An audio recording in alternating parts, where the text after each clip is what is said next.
Next from Chicago, Bryan Stevenson of the Equal Justice Initiative delivers the keynote address at the mid-year luncheon meeting of the Illinois Bar Association and the Illinois Judges Association. This runs about 45 minutes.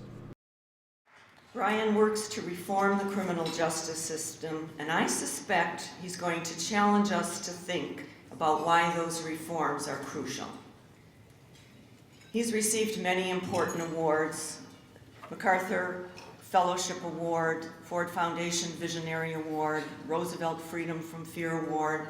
This is just a fraction of the number of awards.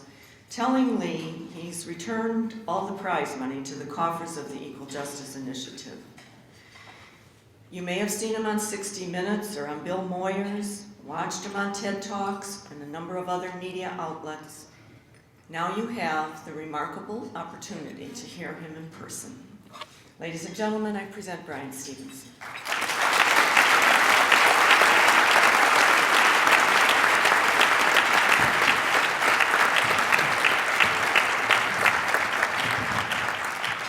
Thank you very much. It's such a great honor for me to be here. I am really, really delighted, and to be in this room with all of you, it really gives me a special feeling. I so respect the role of judges in our society. Few people know and appreciate how critical all of you are in protecting our most cherished and basic values.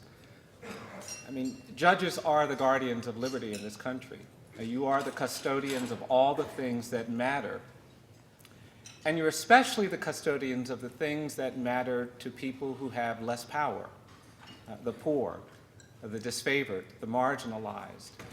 And I'm so grateful that you take that task, that role, that responsibility so seriously, and that you do the things that I heard described earlier to protect that. I fear for judicial independence in this country. I worry about the efforts to undermine the integrity and the functioning of judges in our society, because we have a lot to lose if we ever compromise on the importance of judicial independence, the importance of judges having the authority to fulfill what commitment to the right of law is all about. I am a product of what judges did in this country. When I was a young boy, I could not go to the public schools in my community because of racial segregation. Black children weren't allowed into the public schools. And if we had to wait for a political movement that would persuade the majority of people in that community to let us in, it would never have happened. If we had to wait for legislation, it would not happen. It took the court in Brown versus Board of Education, and then many other courts, to enforce that decision, to create the opportunity that allowed me to go to school. And but for the leadership and the commitment to the rule of law of those judges, I wouldn't be standing here talking to you today. And so for me, it is a special privilege to be in this room with you. We've made some progress in dealing with civil rights in this country and dealing with racial justice in this country, but we've also created some new challenges and new problems, and I want to talk about that.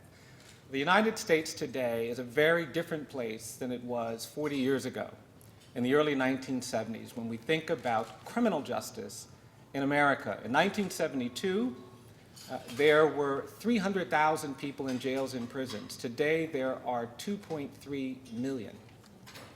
We now have nearly 6 million people on probation and parole. We have tens of millions of people whose lives have been directly affected by what we call mass incarceration.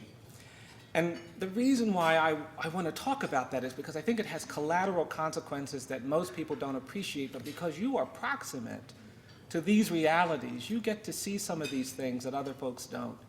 And it's that proximity that I want to celebrate. I really do think that those of you who are in courtrooms dealing with these complex problems every day get an insight that we need to respect, that we need to acknowledge. I also think that proximity is something that we should never run away from.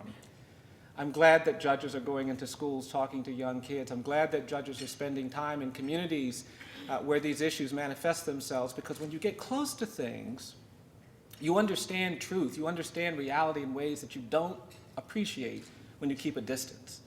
And that's why judicial engagement, that really insists on proximity is what I believe. I started doing this work when I was a young person. I didn't know I wanted to be a lawyer. In fact, I was a college student. I was a philosophy major in college, and toward the end of my college career, I realized that nobody was going to pay me to philosophize when I graduated.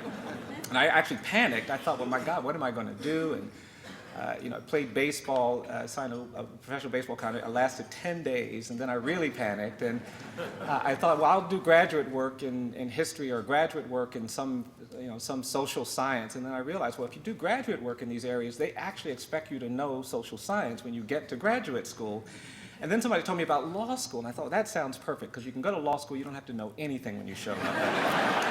And I went to law school, and I had my first year, and I have to be honest, I was actually pretty alienated. I didn't like the first year. They were talking about torts and procedure. None of it seemed to resonate with the things that I was interested in. I did a joint degree at the School of Government, so I went over to the School of Government, and that was even worse. They were talking about maximizing benefits, minimizing costs. It didn't matter what you did with them, it just maximized and minimized. And then I had an opportunity to do an internship with a human rights organization in Georgia that provided legal assistance to people on death row. And I didn't think much about doing it, I just said, okay. And I went to Georgia in the early 80s to work with this organization. And I was struck by how few resources they had and how big the challenges were. At this time in our nation's history, we didn't have any of the resources or the centers that we have today, and there were dozens of people on death row facing execution who couldn't get legal help. There's been some change with that, but not complete change. And when I got there, the lawyer said, we need you to go down to death row, and we need you to meet one of the clients who we haven't had a chance to meet yet. And we want you to tell him that he's not at risk of execution anytime in the next year. And I was pretty challenged by that, and I went home and started preparing, came back the next day, and I said, well, which lawyer is going to come with me on this visit to death row? And they said, we don't have time to spare lawyers. You've got to do this by yourself. And I got really nervous, and I got in my car and I drove down to Jackson, Georgia to meet this man. It was getting more apprehensive each mile, and when I finally got to the prison, it was kind of a wreck. I'd rehearsed what I was going to say, but I knew it was going to be a disaster. And when I got in there, this man came out. He was heavily chained. They put him in. They took the chains off and just kind of blurted out all of my apologies first. I said, I'm sorry, I'm sorry, I'm sorry. I'm not a lawyer. I'm actually just a law student. And actually, I don't know very much about any of these things. But I have been told to tell you that you're not at risk of execution anytime in the next year. And when I said that, the man's face lit up. And he grabbed me by the hands, and he said, thank you, thank you, thank you. And then he actually got very emotional. He said, I can't tell you how much I appreciate this. He said, you're actually the first person I've talked to who's not a death row prisoner or a death row guard in the 2 years that I've been here. He said, I can't tell you what this means. I haven't allowed my wife to come and visit. I haven't allowed my children to come and visit because I was afraid they'd show up and I'd be under warrant, and I didn't want them to see that. And then he got really excited talking about what this information did for him this year. And we started this conversation I've never forgotten. We just started talking. He had the exact same birth date as mine, same month, same day, same year. And we just started talking, and we got lost in the conversation. And I realized just how much alike we were in so many ways. And it was really just unbelievably disruptive of my own thinking about what it meant to be a condemned prisoner. And after 2 hours, I'd gone way past the time that had been allocated for me to be with this man. And the guards came in there, and they were mad at me because I hadn't ended the visit when I was supposed to. And they took it out on him. They put the handcuffs on him really, really tightly, and they put the shackles back on his feet. And he was complaining about how aggressively they were handling him. And I was nervous and upset that I couldn't do anything to stop them. I kept trying to intervene. They ignored me. And he was really struggling with all of this, as was I. And then finally he said, to me, don't worry about it. And this is when the really remarkable thing happened that I've never forgotten. It's the thing that lets me know that proximity can make a difference.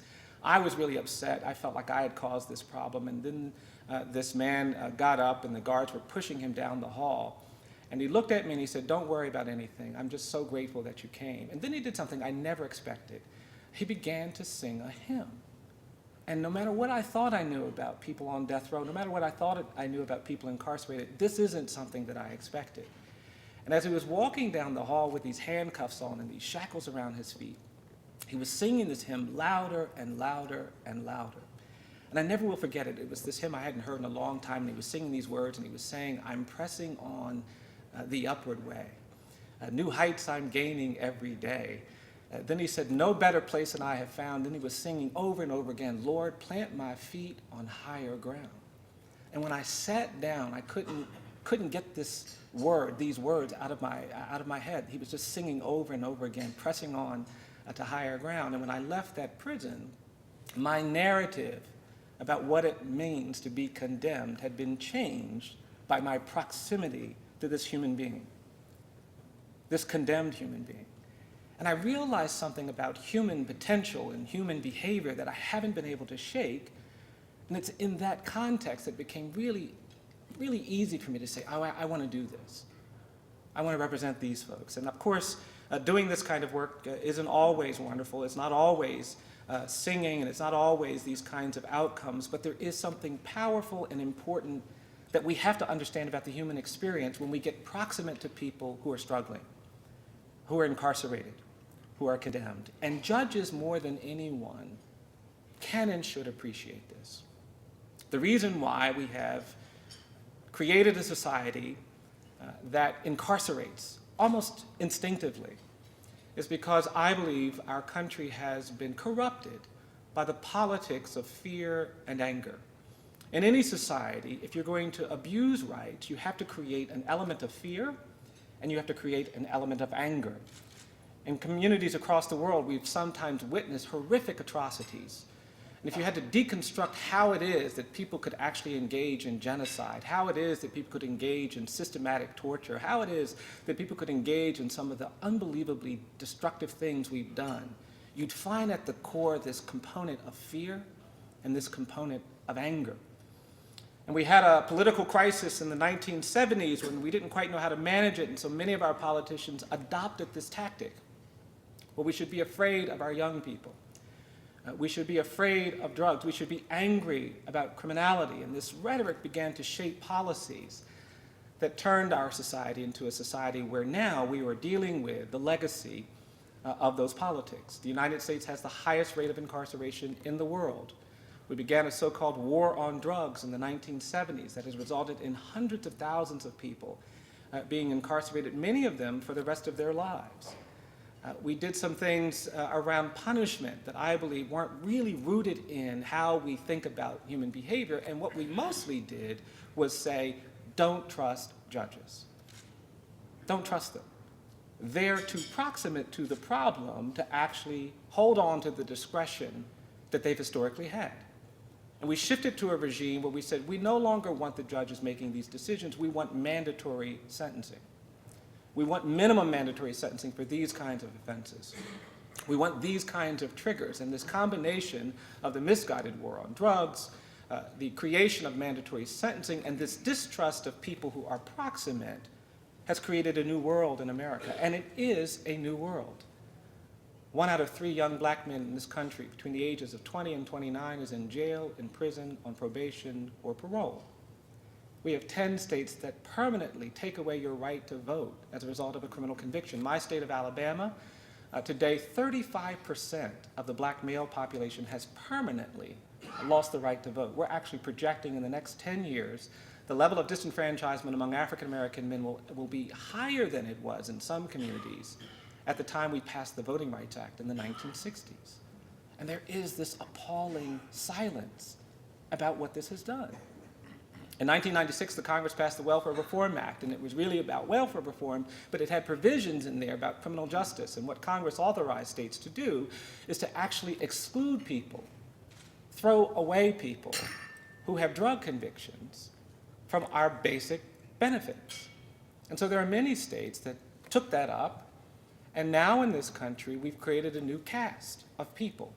We have people in America as a result of a drug conviction, mostly women with children, who cannot get food stamps, or not allowed to live in public housing, who can't access certain kinds of public health services. They are our untouchables.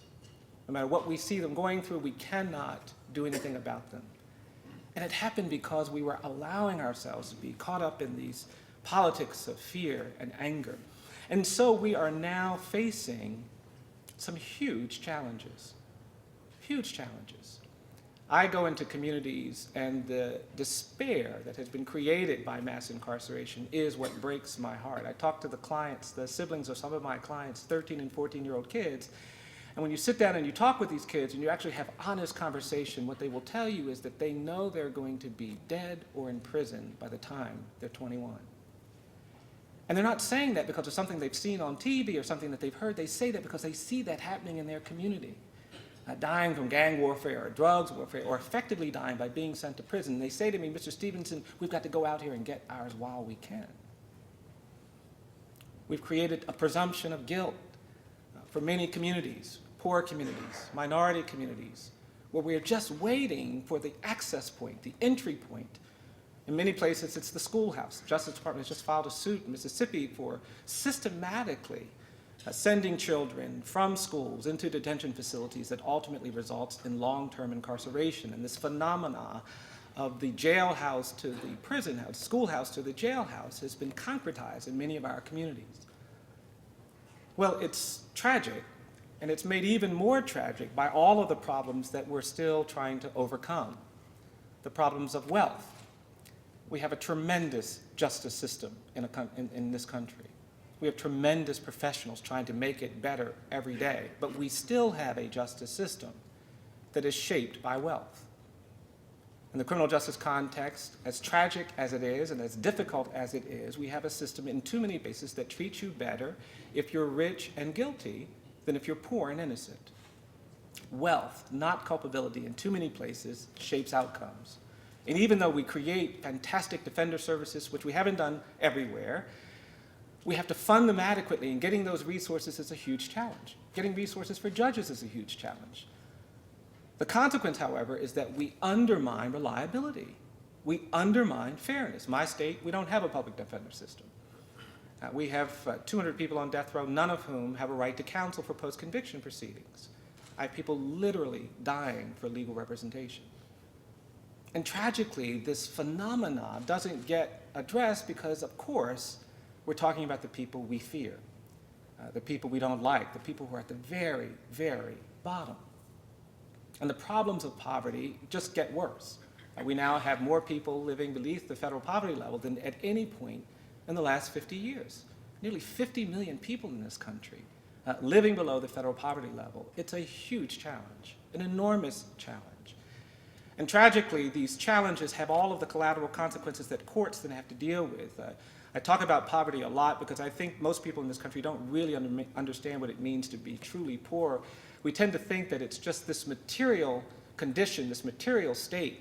And they say, you know, poor people in America should stop complaining. It's so much worse in Haiti. It's so much worse in the developing world. It's so much worse in South and Central America. It's so much worse in Asia. And what they don't appreciate is that actually, no, it's a special kind of challenge to be poor in America when you are proximate to great wealth. When you see all of these people with all of these things, when you're living next to communities where the problems that you are dealing with hunger, with homelessness, with basic medical services, other people aren't experiencing, you begin to internalize it, and before you know it, you realize that poverty isn't just a material condition, it is a psychic condition that has these psychic social features to it. And things start to break down. Well, sadly, it's not just poverty that we're trying to overcome. When we talk about the challenges of mass incarceration, we talk about the challenges of living in an era where fear and anger has dominated, it's also vulnerability, disability. As was indicated, I spend a lot of my time representing young children, and we now are putting more and more kids in the adult criminal justice system. In the early 1980s, we started talking about this. We said, well, you know, there are some children that aren't really children. And we came up with a new label for them, and we called them super predators. And this word super predators became a dominant term, and legislatures started lowering the minimum age for trying children as adults. And these kids started going into the adult system. And today, we have hundreds of thousands of children who've been prosecuted as adults. In some states, no minimum age. We're doing a study now documenting 8, 9, 10-year-old kids who've been sentenced to adult jails and facilities, and these problems continue to manifest themselves. The case I just argued at the court deals with life imprisonment without parole for children. The United States is the only country in the world that condemns children to die in prison, some as young as 13 years of age. And so dealing with these dynamics becomes, unfortunately, something that other people talk about, but that you have to experience. I got involved in these cases when I was a younger lawyer. I was representing a young kid. And this child was living in a house where his mother had been the frequent target of a lot of domestic violence, and she would come home, or the boyfriend of this woman would come home, become very violent, and just assault her. She'd been hospitalized a few times, and one day the man came home, and he had been drinking, and he walked up to this boy's mother, and he just punched her in the face. She fell on the floor, she was unconscious, and this little boy tried to revive her. And after about 20 minutes, he couldn't get his mom to revive. She was bleeding. We think he thought his mom was dead. And after 20 minutes, the man had gone into the bedroom and fallen asleep. This little boy got up, and he walked into the bedroom, and he went over to a dresser drawer where the man kept his handgun. And the boy got the gun out, and he walked over to where the man was sleeping, and he pointed the gun at the man's head at almost point-blank range, and very tragically, he pulled the trigger. Man was killed instantly. Now, this child had no prior juvenile adjudications. He was a good student, had been in no trouble before, 5 feet tall, 100 pounds. He probably would have been tried as a juvenile, but for the fact that the man he shot and killed, his mother's boyfriend, was a deputy sheriff. Because he was a deputy sheriff, the prosecutor insisted that this child be tried as an adult. The judge certified him to stand trial as an adult. And he was immediately placed in the adult jail, because in that community, that's where they put anyone certified as an adult. And I went over to the jail to talk with this boy after his grandmother called me, and he'd been there 3 days, and I started asking my questions. And any of you who have practiced in this area know that it can sometimes be challenging, and this was a challenging interview. This child was just sitting there, wouldn't respond to a single question that I asked. I kept asking questions, he kept staring. And finally, I put my pen down. I said, look, I can't help you if you don't talk to me. If you don't answer my questions, I can't help you. And he just kept staring. And finally, I got up and I walked around the table and I pulled my chair close to where he was. I said, come on, you got to talk to me. I can't help you if you don't talk to me. And he kept staring, and I finally started leaning on him. And after I leaned on him a couple of times, he leaned back. And when he leaned back, I put my arm around him and I said, come on, you got to talk to me. And this boy started crying, and he started talking to me not about what happened with his mom, not about what happened in his household. He began talking to me about what had happened in the jail. And he told me on the first night he had been abused by several men. And then he told me on the next night he'd been raped by several men. And then he told me on the night before he had gotten there, so many people had assaulted him, he couldn't actually remember how many there had been. And I held this child while he cried hysterically for almost an hour. And when I left the courthouse, I couldn't understand, how is it that this has happened? Who did this? Well, we did this by not thinking about the implications of what it means to be just, to be decent, to be fair.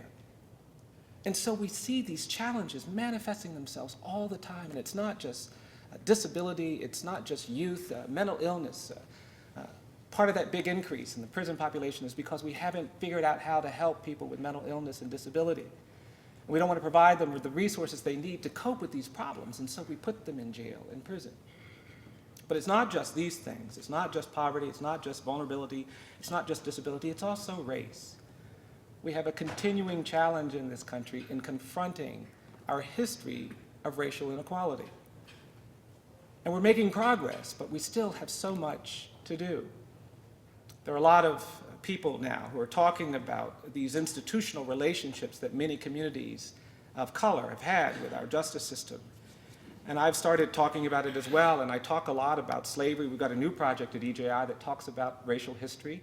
There were thousands of enslaved people that would be brought up the street and taken to an auction site 150 yards from our office, and they'd be bought and sold there, but nobody knows about it, and no one talks about it. Experience of slavery was followed by the era of terrorism. The end of Reconstruction until World War II, this country was in the midst of gripping terror. Communities of color were being violated and threatened and intimidated. There was lynching, all of this horrific violence. Older people come up to me all the time and they say, Mr. Stevenson, you make them stop talking about how we're dealing with terrorism for the first time after 9/11. They say, we grew up with terror. We don't like it when they say that, and there's this consciousness that somehow this is a problem. Well, that era was, of course, followed by civil rights, Jim Crow, segregation. And we've made great progress. But we really didn't commit ourselves at the end of that to a process of truth and reconciliation. And this absence of a commitment to truth and reconciliation, I believe, has created some continuing challenges. continuing tensions. We don't really understand the trauma. We don't really understand the distrust. And so we're very interested in trying to elevate conversations around truth. We think you have to give people an opportunity to talk about the humiliation that they experienced. When I was a little boy, my parents didn't take me into town, ever, because they didn't want me to see them humiliated by their compliance with the rules of Jim Crow. Other communities were actually taught, actually given these ideas about racial superiority that I worry that we haven't done enough to deconstruct. And this problem of truth and reconciliation, I believe, continues to haunt us. And now we are dealing with the legacy of mass incarceration. And so for me, it becomes necessary to talk about these things through the lens of justice. I was in Germany giving some lectures not so long ago. I was talking about the death penalty. And I cannot help but to take this opportunity to congratulate you for freeing yourself from the burden of capital punishment. There is something deeply, deeply vexing about all of these issues, but they become intensified when you are dealing with them up close through the lens of the death penalty. We have had a huge problem in our accuracy, and obviously that is nationwide. And as many of you know, we got to the point where for every 9 or 10 people who were executed, we were identifying someone who was innocent. And for me, the question of the death penalty really was never about whether people deserve to die for the crimes they've committed, but it was ultimately about whether we deserve to kill if we don't invest and create an infrastructure that can be just and right all the time. But I was giving these lectures in Germany about the death penalty, and I was talking to these folks, and finally I finished and was talking about this racial history, and one of the scholars got up and she said, well, you know, of course we don't have the death penalty in Germany. And she said, we will never have the death penalty in Germany. And then she said something that really surprised me. She said, you know, our experience with the Holocaust means that it would be unconscionable for us to ever engage in the systematic killing of human beings. And I thought about that, and other people in the room seemed to be agreeing with it. I thought about that, and I flew back to the United States, and I got on a plane, I got back to Alabama, and I started thinking, well, yes, how is that true? How is that possible? And I started thinking about what I would feel like if the nation state of Germany was still putting people to death, if they were still systematically killing people. And then I started thinking, what would it feel like if the people they were systematically killing were disproportionately Jewish? And the more I thought about it, the more outraged I became, the more I realized I could not make peace with a world where that was going on. Couldn't do it. Not with what I know. And then I started walking around my state, where 84% of the people who've been executed are African American. I started walking around my state where buried in the ground are the bodies of thousands of people who had been lynched, and nobody talks about it. And realized that there is this need to get us proximate to our own history. Well, proximity, as many of you will know, is not something that comes without great challenge. To be in courtrooms every day having to make tough decisions, honest decisions, just decisions, right decisions, is much harder than being in courtrooms making comfortable decisions, convenient decisions. And yet, it's ultimately our commitment to proximity, our commitment to true justice, that elevates us all. And that's really why I'm so thrilled to be here, because I think I know that when we actually remember that the commitment to the rule of law requires complexity, discomfort, challenge, it's when we actually understand the power we have to be those true guardians of justice. Václav Havel, the great Czech leader, said during the revolution in Eastern Europe, we wanted all kinds of things. We wanted money, we wanted recognition from foreign governments, we wanted this, we wanted that, but the only thing we needed was to be hopeful. And Havel says, without hope, there will always be injustice. And one of the things that I've learned is that when all of us, lawyers, prosecutors, defense lawyers, judges, become hopeless about our ability to advance justice, I think we are in trouble. I don't like it when I meet hopeless judges. I don't. They scare me, because hopelessness is a recipe for inequality and injustice. Hopelessness is the wall we put up to screen ourselves, to shield ourselves from the things that we think we cannot, will not overcome. And it's in that context that our proximity, I hope, will cause us to see the true challenge. Now, it's not always easy. I am someone who has been burdened by my history. I'm not always able to kind of get to the right place when I'd like to. I'll be perfectly honest. I'm here in Illinois. I guess I can say some of this. I don't like the way we romanticize the good old days. I don't like it when people talk about how wonderful it was back then. I don't like the images of the Old South. I live in the South. I don't like the images of the Old South. I don't like the Confederate flag. I get burdened by that stuff. I don't like the way we romanticize it, because my community was burdened by it, traumatized by it, and I have difficulty with it. And sometimes it'll throw me. And I was going to a prison not too long ago to visit a client who I'd never met before, a client on death row. When I got to the prison, there was this truck outside, and this truck was decorated with all of these emblems. There were these Confederate flags, there were these banners, there were these bumper stickers. There was a bumper sticker on this truck that read, quote, "If I'd known it was going to be like this, I'd have picked my own cotton." And there was all this ugly stuff on the truck. When I saw it, it kind of totally threw me. And I went into the prison, and there was a guard I'd never met before. This guy came up to me, and I said, "I'm here for a legal visit." He said, "Well, you're going to get in the bathroom, and you're going to have to strip down for a search." I said, "No, sir, lawyers don't have to do that." He said, "You're going to have to do that if you get into my prison." Really difficult man. So I did it, because I needed to see the client. I came back out. I said, "Okay, I need to see my client now." He said, "Well, you got to go back over there and sign the book." I said, "No, lawyers don't have to sign the book." He said, "Yes, they do." And I did it. Really difficult man. He was giving me such a hard time. I tried to charm him. Nothing was working. He was just being really difficult. And finally, I did everything he asked me to do, and I was trying to get into the prison, and he grabbed me by the arm, and he said, "Hey, did you see that truck out there with all those bumper stickers and flags?" I said, "Yeah, I saw it." He said, "I want you to know that that's my truck." I said, "Okay." I went into the prison. The client came out. The client sat down. The first thing the client said to me is, "Did you bring me a chocolate milkshake?" And I thought to myself, this is the strangest day I've had. No, really? I said, "No, I didn't bring you a chocolate milkshake. I'm your lawyer." I started asking my questions, and I realized about 10, 15 minutes into it, the client wasn't paying attention. And I realized he was still hung up. I said, "Look, I'm sorry. I didn't know you wanted me to bring you a chocolate milkshake.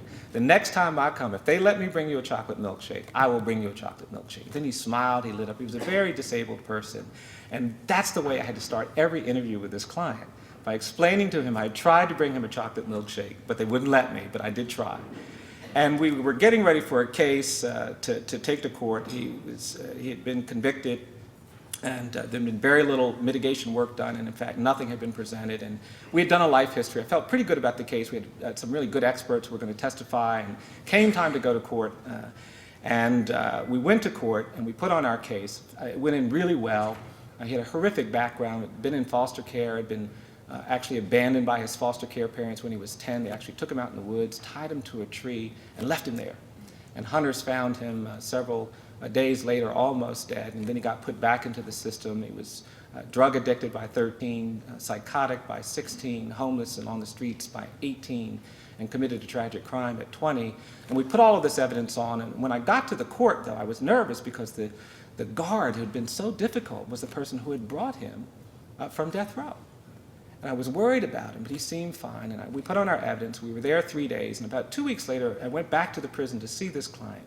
And when I got to the prison, something really, really, really shocking happened. I walked into the prison, and this difficult guard was there. And he saw me coming, and he said, "Hello, Mr. Stevenson, how are you?" I said, "Well, I'm fine." I said, "Well, I'll go in here, and I'll start getting ready for your search." He said, "Oh, Mr. Stevenson, I don't need to do that." I said, "Okay." I said, "Well, I'll go over here and sign the book." He said, "I saw you coming, Mr. Stevenson, and I've already signed you in." Completely threw me. And finally, I was said, "Well, thank you." And I started walking to get into the room, and he grabbed me by the arm. He said, "Mr. Stevenson, I have to tell you something." And he grabbed me by the arm, and it became almost emotional. He said, "I want you to know I appreciate what you do." And then he started saying, he said, "I came up in the foster care system, too. Didn't have it very good with my foster parents. And I just want you to know I appreciate what you do." Now, I was completely shocked by that. I talk about a lot of these things, I do a lot of these things, but there was something about that I completely did not expect. I said, "Well, thank you. I really, really appreciate that." I said, "I'm going to go ahead and see the client again." And then he grabbed me by the arm one more time. He said, "I got to tell you something else." I said, "What's that?" He said, "Well, I did something on the way back from the courthouse." I said, "What'd you do?" He said, "Well, I took an exit, and I took your client to a Wendy's, and I bought him a chocolate milkshake." It's silly, I know it's silly, but there's something powerful about what we achieve when we allow ourselves to get really close to the problems that we are talking about. When we do talk about these issues, when we do think about poverty, when we talk about race, when we talk about disadvantage, when we talk about access to courts, when we talk about human behavior in an honest way. My clients have taught me really simple things. I believe that each person is more than the worst thing they've ever done. All of you, all of us. We're all more than the worst thing. I think if somebody tells a lie, they're not just a liar. I think if somebody takes something that doesn't belong to them, they're not just a thief. I think even if you kill somebody, you're not just a killer. That there is this basic human dignity that must be respected by law, and sometimes the only people who will respect that human dignity are those who call themselves judges. I also believe that in this country that the opposite of poverty is not wealth. I don't believe that. I believe in many parts of this country, many parts of Chicago, many parts of Illinois, many parts of this country, I believe that the opposite of poverty is not wealth, but the opposite of poverty is justice. And when we actually achieve justice, when we strive for justice, we actually dismantle the instruments, the dynamics that actually create sustained poverty. And finally, I believe that you judge the character of society. You judge the commitment to the rule of law in a society, in the bench, in a community, in a courtroom, not by how we treat the powerful and the rich and the privileged, but you judge the commitment to the rule of law by how you treat the poor, the condemned, the incarcerated. And it's in that context that we have both great challenges but great opportunities to really make justice what it's supposed to be. When I was a little boy, I would be in church. They'd say, Jesus said, the first shall be last and the last shall be first. I never understood that until I started representing people on death row. When I was a college student, I read Dostoevsky and would read these great novels. The Brothers Karamazov, he talked about truth crushed to earth shall rise again. Couldn't imagine that until I stood with the exonerated after assisting them.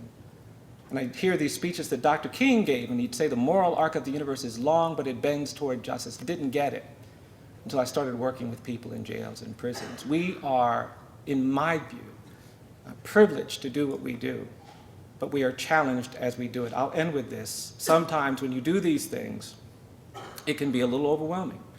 To be a good judge is a lot harder than being a judge.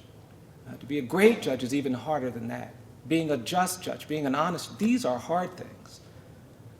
And sometimes doing the hard thing can wear you out. I had the great privilege when I was a young lawyer of meeting Rosa Parks. She would come back from Detroit all the time to Montgomery, and she would get together with her two closest friends, a white woman named Virginia Durr, whose husband Clifford Durr represented Dr. King, and then another African-American woman named Johnny Carr, who was the architect of the Montgomery bus boycott. And when Ms. Parks would come to town, these ladies would get together and they would just talk.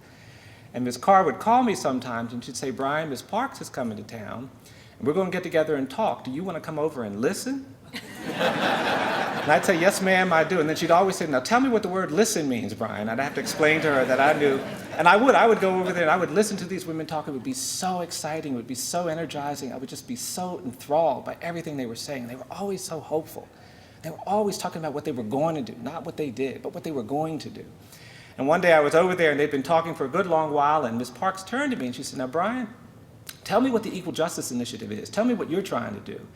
I looked at Ms. Carr to see if I had permission to speak, and she nodded, and so I gave her my rap. I said, well, we're trying to do something about mass incarceration. We're trying to help condemned prisoners. We're trying to help children who are being prosecuted as adults. We're trying to do something about abuse of power. We're trying to talk about poverty. We're trying to do something about racial inequality. We're trying to help the disabled. We're trying to help people who are vulnerable. I gave her my whole rap, and when I finished, she looked at me and she said, She said, that's going to make you tired. And that's when Ms. Carr leaned forward and she put her finger on my page and she said, that's why you've got to be brave, brave, brave. I think it's hard to be a judge because you're oftentimes called to be courageous when people don't really say they want courage. I think about that every day. I do. I go back to my community and I remember those judges, I remember those lawyers who came into that community and opened up the schools for me. I think about that every day. I represent clients who do things, horrible things, whose rights have been violated, but the judges courageously say and do the things they have to say and do. I'm thrilled that most of you are in this room because even though it is exhausting working in your individual job as a judge, but also protecting the integrity of the judiciary and building the strength of the judiciary and doing all the things that you are doing, you are brave enough to do it because you recognize its importance. It's that I both celebrate, congratulate, and admire. And it's been my great privilege to spend even a little bit of time with you in this great endeavor. Thank you very much.